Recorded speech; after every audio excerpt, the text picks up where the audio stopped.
Hello friends, आप सभी का स्वागत है आज की इस वीडियो क्लास में। और आज की इस वीडियो क्लास में हम लोग अशोक के बारे में पढ़ने वाले हैं। और ये जो हमारा वीडियो है वो लुसेंट सामान्य ज्ञान का सीरीज चल रहा है और इसमें आज हम लोग अशोक के बारे में पढ़ने वाले हैं। ठीक है, चलिए शुरू करते हैं यहाँ से। बिंदुसार का उत्तराधिकारी अशोक महान हुआ। बिंदुसार का जो उत्तराधिकारी था उनका नाम क्या था? अशोक था, याद रखिएगा। और ये 269 ईसा पूर्व में मगध की गद्दी पर बैठे। ये 269 ईसा पूर्व में मगध की गद्दी पर अशोक बैठे और अशोक जो थे वह बिंदुसार के उत्तराधिकारी थे। अशोक की जो माता थी उनका नाम सुभाद्रिगी था। अ, और यह जो था वह दिव्यवादन के अनुसार इनका माता जी का नाम बताया गया था।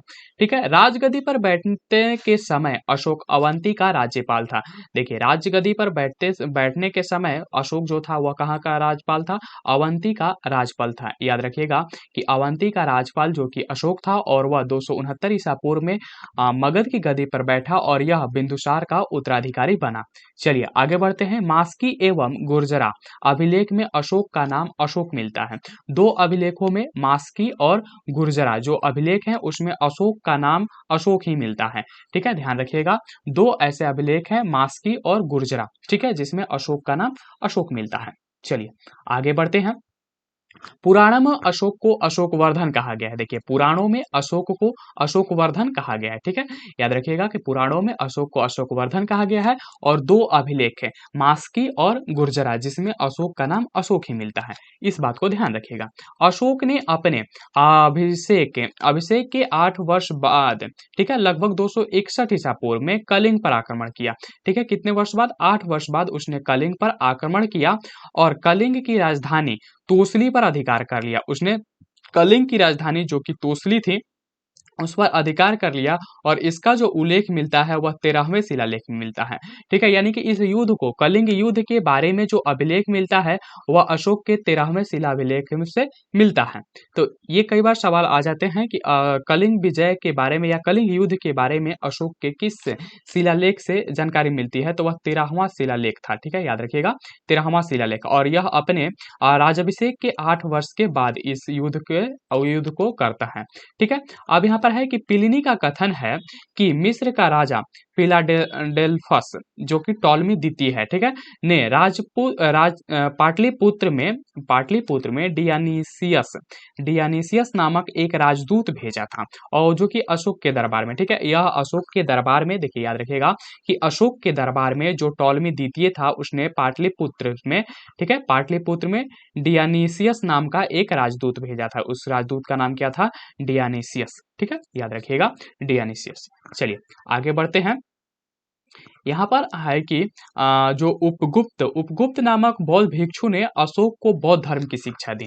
देखिए, उपगुप्त नाम के एक बौद्ध भिक्षु थे, जिन्होंने बौद्ध भिक्षु थे जो कि अशोक को बौद्ध धर्म की शिक्षा दी। ठीक है, किस धर्म की? बौद्ध धर्म की दीक्षा दी थी। ठीक है, उपगुप्त नामक बौद्ध भिक्षु ने आजीवक संप्रदाय की स्थापना मखली, ठीक है, मखली गोसाल ने की थी।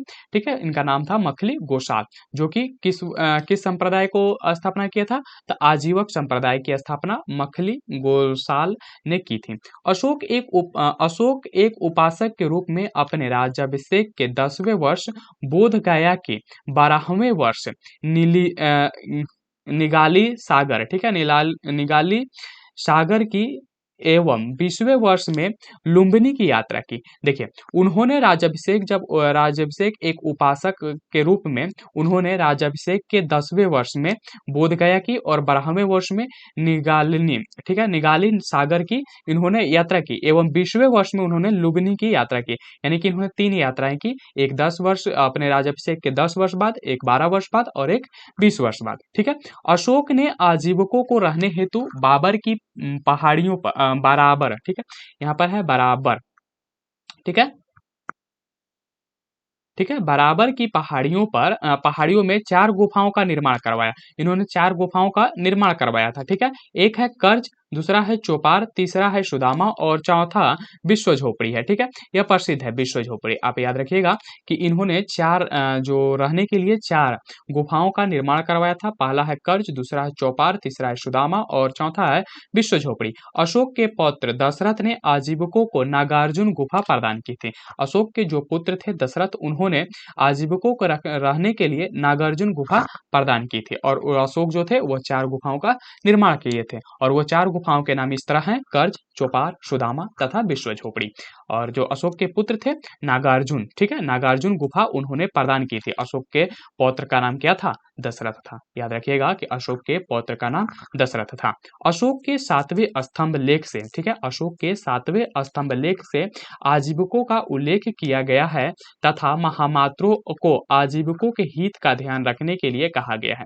देखिए, जो अशोक का 7वां अभिलेख था, 7वां शिलालेख मतलब यहाँ पर स्तंभ लेख था, वह आजीविकों का उल्लेख किया है, ठीक है, तथा महामात्रों को आजीविकों के हितों का ध्यान रखने के लिए कहा गया है। ठीक है, और अशोक के 13वें शिलालेख से हमें कलिंग युद्ध के बारे में जानकारी मिलता है। इसे भी आप ध्यान में रखिएगा।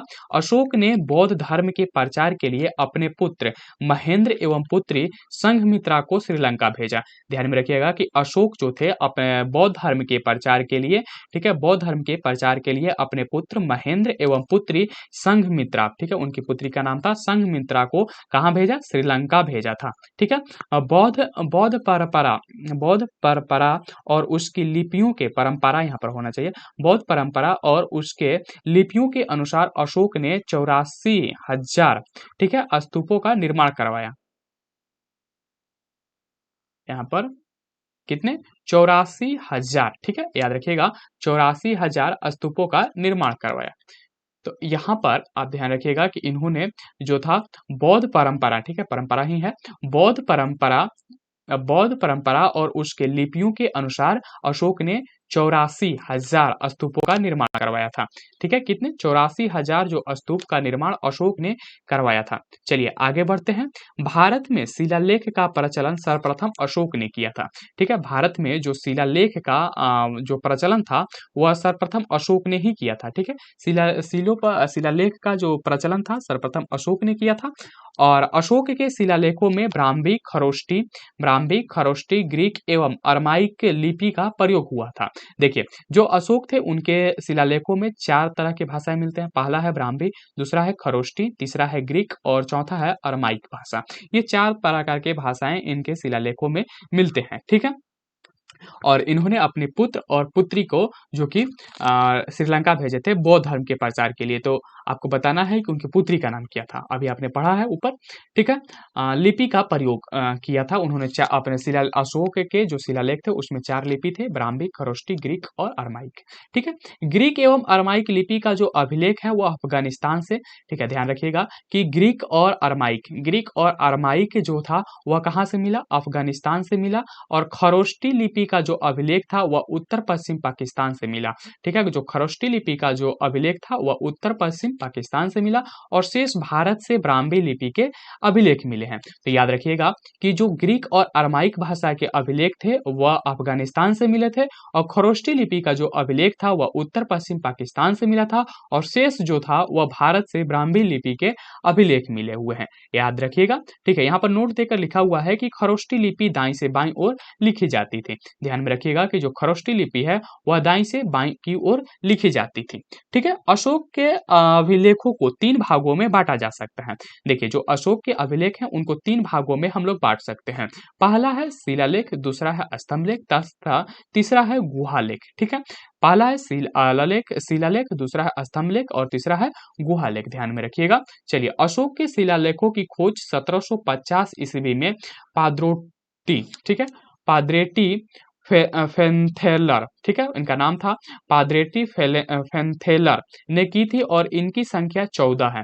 ठीक है, जो अशोक के शिलालेखों की संख्या कितनी है? 14 है, ध्यान रखिएगा। और इसकी खोज 1750 ईस्वी में हुई थी। ठीक है। अशोक के शिलालेख पढ़ने में सबसे पहली सफलता 1837 ईस्वी में जेम्स प्रिंसपे को मिली थी। अशोक के जो अभिलेख थे उसको पढ़ने में जेम्स प्रिंसपे को सर्वप्रथम क्या मिली थी, सफलता मिली थी 1837 में, याद रखिएगा 1837 में। और इन्होंने इसका शिलालेख, अशोक के शिलालेख की खोज कब हुई थी, तो 1750 में। ठीक है, याद रखिएगा 1750 में। और इसको सबसे पहले पढ़ने का जो सफलता मिली वह जेम्स प्रिंसपे थे, उनको इसकी सफलता मिली। ठीक है। अशोक के प्रमुख शिलालेख एवं उसमें वर्णित विषय यहाँ पर है कि अशोक के आखिर जो शिलालेख मिले वह कौन कौन से शिलालेख थे और उसमें क्या क्या वर्णित था, इसके बारे में हम लोग यहाँ पर आगे जानने वाले हैं।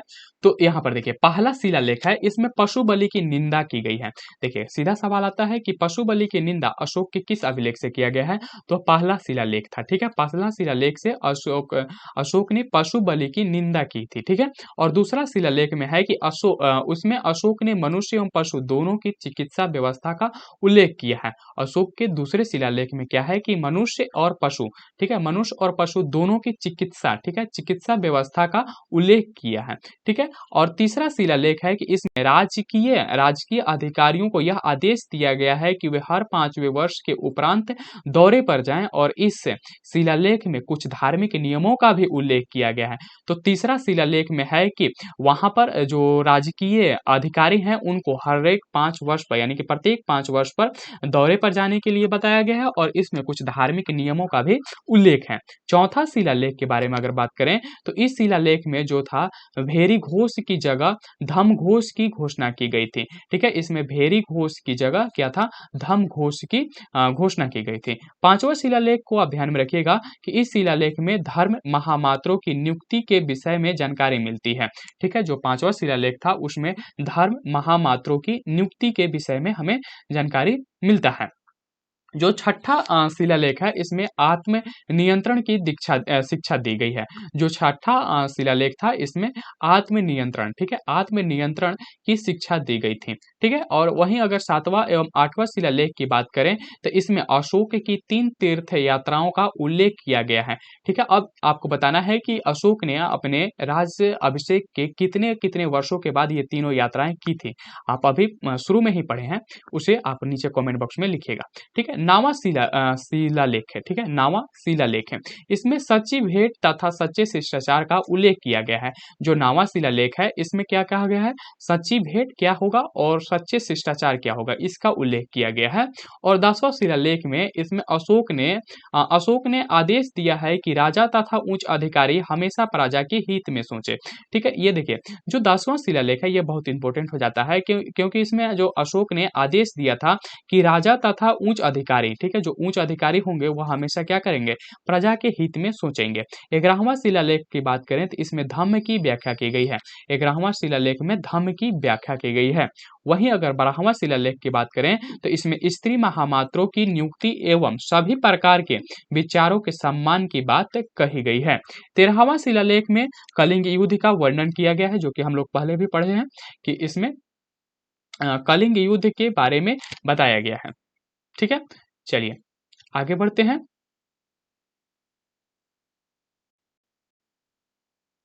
यहाँ पर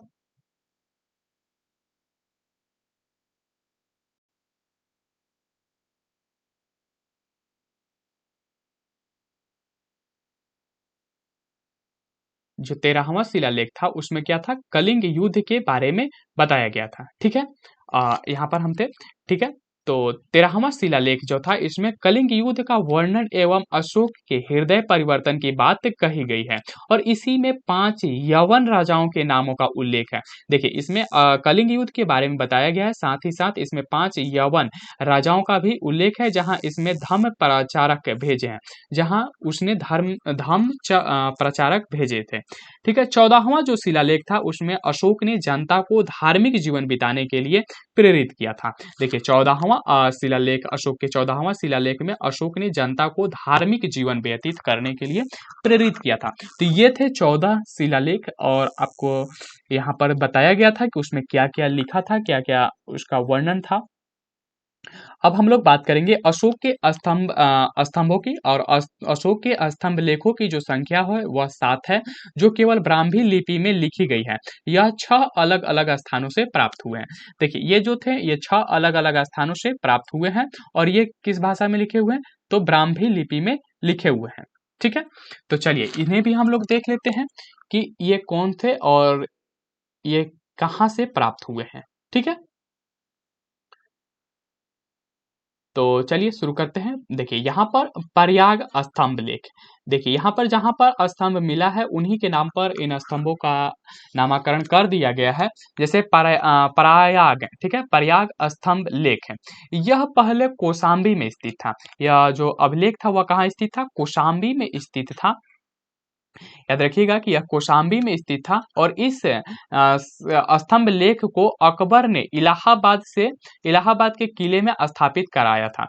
जो अशोक का यह जो प्रयाग स्तंभ लेख है, इसे अकबर ने इलाहाबाद के किले में स्थापित करवाया था।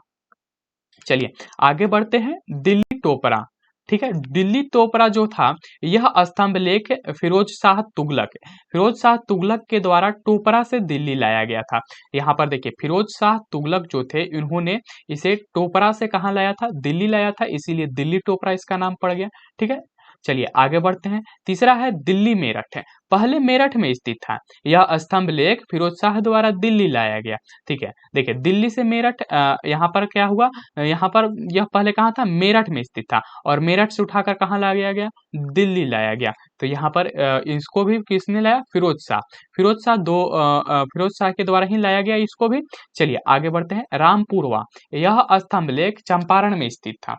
ठीक है, यह जो रामपुरवा है यह स्तंभ लेख चंपारण में है, चंपारण बिहार में स्थित है, और इसकी खोज जो था 1872 ईस्वी में कार्लायल, ठीक है, कार्लायल ने की थी। इसकी खोज कार्लायल ने की थी कब, 1872 ईस्वी में। यह रामपुरवा में है जो कि बिहार चंपारण में स्थित है। ठीक है, लौरिया अरेराज, ठीक है, लौरिया अरेराज जो कि चंपारण बिहार में ही स्थित है, और वहीं लौरिया नंदनगढ़ यह भी चंपारण बिहार में है, और इस स्तंभ पर मोर का चित्र बना है। इस स्तंभ पर किसका चित्र बना हुआ है, मोर का चित्र बना हुआ है, याद रखिएगा।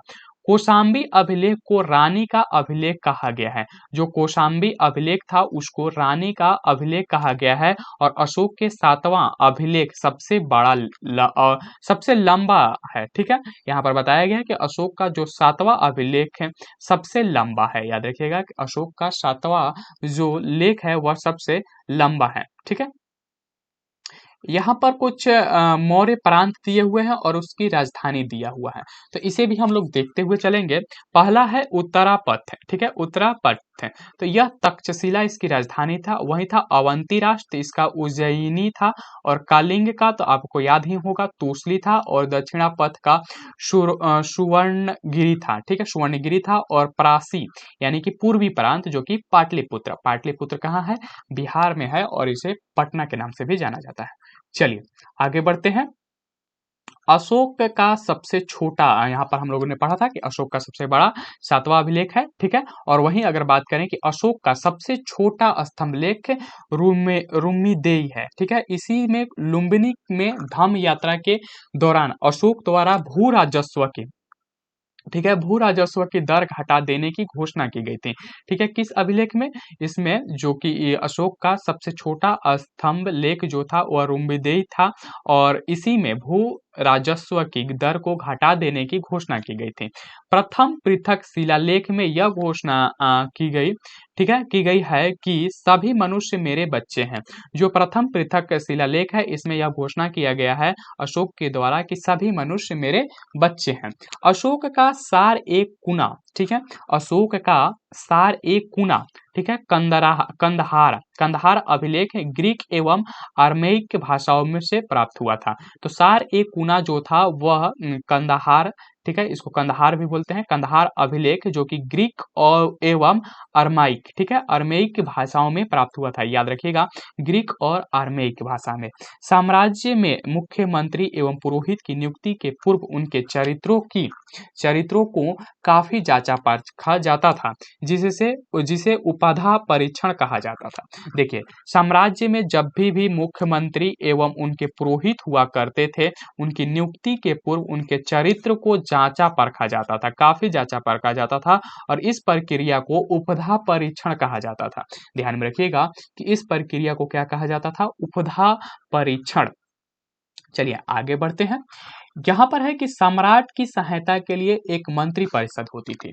आखिर सम्राट को राज चलाने के लिए एक सहायता की जरूरत होती थी और उनके लिए एक मंत्री परिषद होती थी, जिसमें सदस्यों की कुल संख्या कितना था, 12, 16 तथा 20 हुआ करती थी। ठीक है, सदस्यों की संख्या 12, 16 या 20 हुआ करती थी।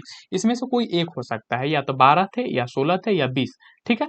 अर्थशास्त्र में शीर्षस्थ अधिकारियों के रूप में तीर्थ का उल्लेख मिलता है, जिसे महामात्र भी कहा जाता है, और इनकी संख्या 18 थी। अर्थशास्त्र में चर जासूस को कहा गया था। ठीक है, अर्थशास्त्र में जो चर था वह जासूस के लिए यूज किया गया था। ठीक है, देखिए यहाँ पर अर्थशास्त्र में वर्णित तीर्थ है, इसके बारे में यहाँ पर अभी हम लोगों ने पढ़ा कि क्या था, वर्णित जो तीर्थ थे, अधिकारी थे, उनको तीर्थ का उल्लेख मिलता है। ठीक है, तो यही तीर्थ जो थे 18 तीर्थ, यहाँ पर कौन कौन है उनको भी देख लेते हैं हुए चलेंगे। ठीक है, ये 18 थे और इनके बारे में क्या था उसके बारे में भी जान लेते हैं। ठीक है, तो ये 18 यहाँ पर है, लास्ट में अंतपाल है। तो चलिए सबसे पहले यहाँ पर हम लोग मंत्री, जो मंत्री था यानी कि वह प्रधानमंत्री। ठीक है, मंत्री प्रधानमंत्री, यानी कि जो मंत्री था वह क्या था, प्रधानमंत्री से, तीर्थ क्या था उसका, प्रधानमंत्री था। ठीक है, पुरोहित वही धर्म एवं दान विभाग का प्रधान था। ठीक है, मंत्री का मतलब प्रधानमंत्री था, जो कि मंत्रियों में प्रधान था। ठीक है, वहीं पुरोहित की बात करें तो धर्म एवं दान विभाग का प्रधान था यह। ठीक है, सेनापति की अगर बात करें तो सैन्य विभाग का प्रधान था। युवराज की बात करें तो राजपुत्र था। ठीक है, यानी कि यहाँ पर जो नाम थे वो आखिर के जो अर्थशास्त्र में जो नामों का वर्णन किया गया है उनके बारे में बताया गया है। ठीक है, देवारिक जो था वह राजकीय द्वार रक्षक था। देवारिक कौन था, देवारिक जो था वह राजकीय द्वार रक्षक था। और अंतर्वेदिक जो था अंतःपुर का अध्यक्ष था। और समाहर्ता कौन था, वह आय का संग्रहकर्ता था। ठीक है, आय का संग्रहकर्ता था। ठीक है, समाहर्ता कौन था, आय का संग्रहकर्ता था। ठीक है, वहीं सन्निधाता कौन था, वह था राजकीय कोषाध्यक्ष। वहीं अगर बात करें प्रशस्ता कौन था, वह कारागार का अध्यक्ष था। और वहीं अगर प्रदेष्टि की करें बात तो वह कमिश्नर था। प्रदेष्टि कौन था, कमिश्नर था। पौर क्या था, तो नगर का कोतवाल था। पौर का मतलब क्या, नगर का जो कोतवाल था उसके बारे में। ठीक है, व्यवहारिक प्रमुख, ठीक है, व्यवहारिक की तो प्रमुख न्यायाधीश, व्यवहारिक का मतलब क्या हुआ, प्रमुख जो न्यायाधीश था उसके बारे में। ठीक है, नायक यानी कि नगर रक्षा का अध्यक्ष। आज भी नायक का मतलब होता है रक्षा का अध्यक्ष। ठीक है, कर्मांतिक क्या हुआ, उद्योगों एवं कारखानों का अध्यक्ष। कर्मांतिक क्या हुआ, उद्योगों एवं कारखानों का अध्यक्ष। वही मंत्री परिषद की बात करें तो वह अध्यक्ष होता था। ठीक है, मंत्री परिषद यानी कि अध्यक्ष। दंडपाल सेना का सामान एकत्र करने वाला। दंडपाल का काम क्या था कि सेना का सामान एकत्र करने वाला यह था। दुर्गपाल दुर्ग का रक्षा करता था और अंतपाल सीमावर्ती दुर्गों का रक्षा करता था। याद रखिएगा कि अंतपाल यानी कि सीमावर्ती दुर्गों का रक्षा करता था। यही 18 थे। ठीक है, जिन्हें महामात्र भी कहा जाता है। चलिए आगे बढ़ते हैं। अशोक के समय मौर्य साम्राज्य में प्रांतों की संख्या 5 थी। अशोक के समय मौर्य साम्राज्य में जो प्रांतों की संख्या थी वह 5 थी और प्रांतों को चक्र कहा जाता था। प्रांतों को क्या कहा जाता था, चक्र कहा जाता था। और प्रांतों के प्रशासक कुमार या आर्यपुत्र या राष्ट्रिक कहलाते थे। तो इनको 3 नामों से भी जाना जाता था। पहला था कुमार, दूसरा था आर्यपुत्र और तीसरा था राष्ट्रिक। ठीक है, इनमें से तीनों में से किसी एक नाम से इनको पुकारा जाता था। प्रांतों का जो विभाजन था वह विषय में किया गया था। ठीक है, विषय में किया गया था और जो विषयपति के अधीन होते थे। जो प्रांतों का विभाजन था वह विषय में हुआ करता था और इसके जो अधिकारी थे वह विषयपति हुआ करते थे। यह विषयपति के अधीन हुआ करता था। ठीक है, प्रशासन की सबसे छोटी इकाई ग्राम थी। देखिए, प्रशासन व्यवस्था में सबसे छोटी इकाई क्या थी, ग्राम थी। याद रखना है आपको कि प्रशासन की सबसे छोटी इकाई ग्राम थी और जिसका मुखिया ग्रामीण जाता था। ठीक है, ये अशोक के काल की बात हो रही है। ठीक है, और प्रशासन की सबसे छोटी इकाई क्या थी उस काल में? ग्राम थी, और ग्राम के मुखिया को ग्रामिक कहा जाता था। प्रशासकों में सबसे छोटी गोप था जो 10 ग्रामों का शासन संभालता था। ठीक है, प्रशासकों में जो सबसे छोटा था वह गोप था। गोप कौन था? वह 10 ग्रामों का शासन संभालता था। ठीक है, और मेगास्थनीज के अनुसार नगर का जो प्रशासन था 30 सदस्यों का एक मंडल करता था जो 6 समितियों में विभाजित थी, और प्रत्येक समिति में 5 सदस्य होते थे। तो यहाँ पर मेगास्थनीज ने बताया था कि जो नगर का प्रशासन था वह 30 सदस्यों के द्वारा संभाला जाता था। ठीक है, और इसमें जो 6 समितियों में विभाजित थी, या जो थे 6 समितियों में विभाजित थे, और प्रत्येक समिति में 5 सदस्य हुआ करते थे। ठीक है, चलिए आगे बढ़ते हैं। बिक्री कर के रूप में मूल्य का 10वां भाग वसूला जाता था। बिक्री कर के रूप में जो मूल्य का था वह 10वां भाग वसूल लिया जाता था, और इसे बचाने वाले को मृत्यु दंड का व्यवस्था था। देखिए, जो बिक्री कर था उसका 10वां भाग वसूला जाता था, यदि कोई बचाने का प्रयास करे तो उसे मृत्यु दंड दिया जाता था। मेगास्थनीज के अनुसार एग्रोनोमाई मार्ग निर्माण अधिकारी था। एग्रोनोमाई जो था वह क्या था? मार्ग निर्माण अधिकारी था। ठीक है, मार्ग निर्माण का जो अधिकारी था उसको एग्रोनोमाई, यानी कि यह बात मेगास्थनीज के अनुसार है। ठीक है, जस्टिन के अनुसार चंद्रगुप्त मौर्य की सेना में लगभग 50,000 अश्वरोही सैनिक, ठीक है, 50,000 अश्वरोही सैनिक थे, 9,000 हाथी एवं 8,000 रथ थे। याद रखिएगा कि 50,000 अश्वरोही सैनिक थे, 9,000 हाथी थे, ठीक है, और 8,000 रथ थे। यह चंद्रगुप्त मौर्य के सेना में इतने सैनिक हुआ करते थे। चलिए आगे बढ़ते हैं। यहाँ पर है कि जस्टिन नामक यूनानी लेखक के अनुसार चंद्रगुप्त ने अपनी 6 लाख की फौज से सारे भारत को रौंद दिया। यह बात सही भी हो सकती है और नहीं भी, लेकिन यह सही है कि चंद्रगुप्त ने पश्चिमोत्तर भारत को सेल्यूकस की गुलामी से मुक्त किया था। ठीक है, एक बात को ध्यान में रखिएगा कि जो चंद्रगुप्त था वह पश्चिमोत्तर भारत को सेल्यूकस की गुलामी से मुक्त किया था, और इसी को देखते हुए जस्टिन नामक यूनानी जो लेखक था उसने कह दिया कि 6 लाख की अपनी फौज से चंद्रगुप्त ने क्या किया कि पूरे भारत को, यानी कि फौज से पूरे भारत को रौंद दिया। यह जस्टिन नामक यूनानी का लेख है, लेखक के उन्होंने ऐसा कहा था। चलिए आगे बढ़ते हैं। युद्ध क्षेत्र में सेना का जो नेतृत्व करने वाला अधिकारी था वह नायक कहलाता था। आप अभी पीछे पढ़े थे कि नायक कौन होता था? तो जो रक्षा अधिकारी का सर्वश्रेष्ठ होता था। ठीक है, युद्ध क्षेत्र में सेना का नेतृत्व करने वाला जो अधिकारी है वह नायक कहलाता था।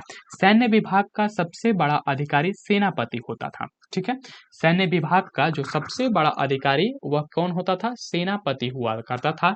और प्लिनी नामक यूनानी लेखक के अनुसार चंद्रगुप्त की सेना में 6, देखिए यहाँ पर कितना है?